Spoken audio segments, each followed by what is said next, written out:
Welcome to Hennett Minutes. I'm Greg Hennett, and today's topic is contentment. What is contentment? Well, it's being satisfied enough with what one is or what one has.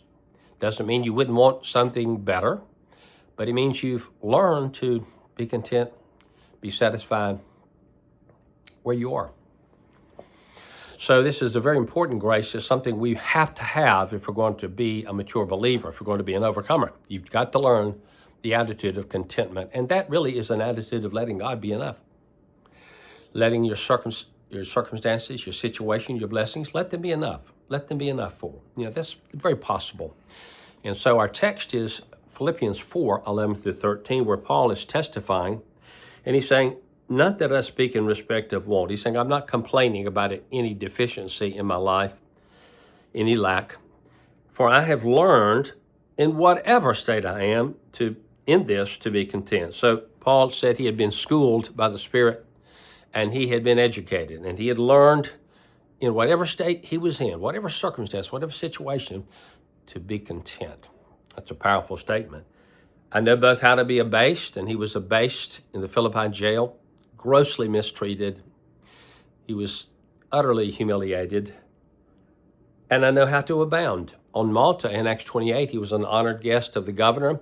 Everything was going his way. He had all that he wanted. He was having probably healing meetings every night. We don't know the schedule, but certainly he was praying for everyone there for healing who had need of it.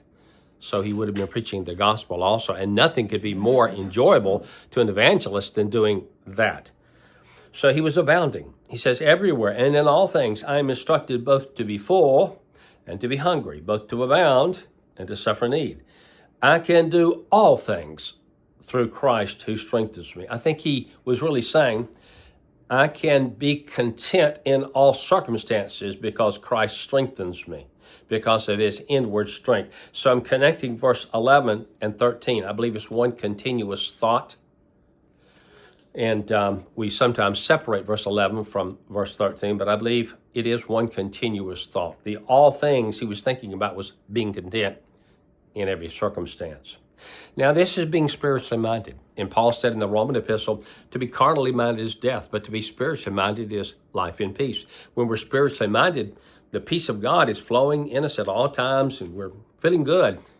And the fruit of the Spirit is just flowing. But when we're carnally minded, we're putting ourselves temporarily in a state of spiritual death, that is, some separation from God. We're still God's children, of course, but our fellowship is impaired. Something's there that's blocking it, so we can't receive the flowing of the river of God. Contentment is a prerequisite for deliverance, and also for God's blessing, and for promotion. Now, today, if you want one of these things, or even need them, then I urge you to be content where you are. Now, that may be a real challenge for you. So you may say, okay, I'm willing to, but how can I do it? Where do I get this strength? Well, the strength is God's grace. In 2 Corinthians 12:9, the Lord told Paul, when he was being buffeted relentlessly by demonic assaults because of the revelation that he was receiving, he said, my grace is sufficient for you. In other words, Paul, my strength, my ability will be sufficient for you in whatever circumstance you are in. And Paul accepted that. I accept that. You accept that. And then we find that we are able to be content in situations that before just really unraveled us. So it's important that we be spiritually minded and determined to be content where we are. How can we be content in whatever circumstances we're in? Well, simply follow the instructions of Hebrews 11:5. It says there, be content with such things that you have, because he hath said, I will never leave thee. Now think about that. He said, I will never leave thee. So because he's with you always, be content. What is this telling us? This is saying that our fellowship with Jesus can be so sweet, so satisfying, so strengthening, that we can be content with whatever we have. And I want to say this very clearly. If we won't let Jesus be enough, nothing will be enough. You see, discontentment is a snare. It's a hook. And if you choose discontentment, you will never be content with whatever you have or wherever you are. So this is most important, that we learn to be content with Jesus in whatever circumstance we are in. You know, David said, in your presence is fullness of joy. And we need to believe that and let that be real in our lives. Contentment really is a choice. It's an act of your will. You can choose to be discontent, or you can choose to be content. Now, the more you choose to be content, this becomes a habit. That's very important. And what is the reward of this habit? Well, peace. If you choose to be content, you immediately get peace. If you choose to be discontent, nothing's going to bring you peace. You think, if I just had this, or if this change happened, or if I got this promotion, or I got this acknowledgement, or this blessing. No, it wouldn't be any different. You'd be just as discontent there as you are now. So so contentment is a choice. It becomes a habit, and the reward is peace. And I'll add this too, and productivity or fruitfulness. None of us can be fruitful while we're discontent. The work we do is a reflection of our attitude. And when we're discontent, the work we do is shoddy and it's not of the highest quality. You know, everyone has something in their life that they want changed. Something in their life that's displeasing to them and they wish God would change it. Well, the way to get there is to be content with where you are, with that situation. Maybe a person that you work with, a person that's at church, there's someone in school that you run into often, and they seem to make your life unbearable. Well, that's a lie.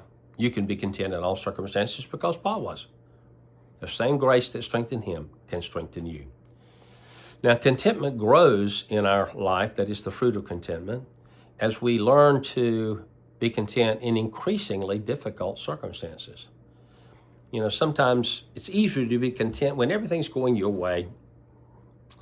Everything that you want, you have. Everything you pray for, you have it immediately. It's not hard to be content when you're blessed immensely, or when things are just kind of normal. You don't have any particularly large problems, and so it's a state of normalcy. Then when you come into adversity, when things begin to come against you and you choose to be content, you're becoming stronger in this grace. And when you learn to be content in great adversity, that's when you can become a real overcomer. Like Paul, he was in complete peace in every circumstance because he chose to be content. He chose to let Christ be enough, and he chose to trust that God's grace would see him through any circumstance. You know, in 1 Samuel, we have the story of Hannah. And Hannah was discontent because she didn't have children, and her rival wife, that is the other wife of Elkanah, Peninnah, had many children, and razzed her about this, ribbed her about this, because, you know, in that culture, for a married woman not to have children, it was a reproach. So Hannah was very discontent. Now, oddly, her husband loved her more than Peninnah, but because she didn't have children, no one could see that. So Hannah was quite discontent. And even though her husband had given her a worthy portion, a double portion of the sacrificial meal in Jerusalem, she didn't care. It just wasn't enough, so she didn't eat it. And even though he loved her more, that seemed to be not enough. So in 1 Samuel 1, this is what Elkanah said to her. He said, "Hannah, why are you weeping?" So he's trying to get her to realize that she was discontent, that she was really, I think, in a state of self-pity. Why do you not eat? That is, why do you not partake of the double portion that I'm giving you? And why is your heart grieved? Am not I better to you than 10 sons? Now think about that.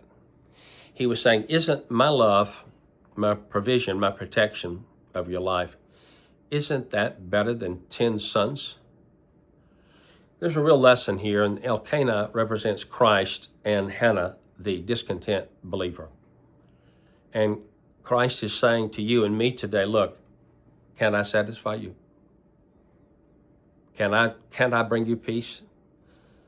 Can't your relationship to me be so fulfilling, so joyful, that you're at peace and you're joyful in whatever circumstance you are in? I think this is what the Spirit is saying to us today through this text and through Paul's example. Every day when we get up, we can choose to be content or choose to be discontent, but we will reap the fruit of that, and that will affect the influence of our life. This is so important. Please do not succumb to discontentment, not another moment, not another day. Every circumstance you come into, if something is bothering you, something is vexing you, go to God about it in prayer. Pour out your heart before Him, Psalm 62:8 says. Ask Him for grace. You have not because you ask not, says James. And if you will ask Him for the grace, I promise you He will give it, and you will find that that grace is enough. And again, the more we choose to be content in increasingly difficult circumstances, the more this grace of contentment grows.